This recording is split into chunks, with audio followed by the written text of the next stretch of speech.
beza dia? Kako ikimasu. Kako ni ikimasu. Dulu maksud ni kan sama je.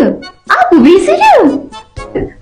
Maksud dia sama je, tapi perbezaan dia ada sedikit aja.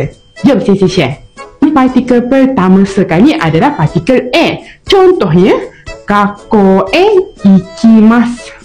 Yang ni kan minasan, kita guna partikelnya menunjukkan arah secara luas ke mana kita pergi tu. Kalau dalam situasi ni dia kata ke arah sekolah desne, tak semestinya ke sekolah, tetapi mungkin kita pergi ke kedai, area kawasan sekolah tu. Partikel yang kedua pula minasan adalah partikel ni.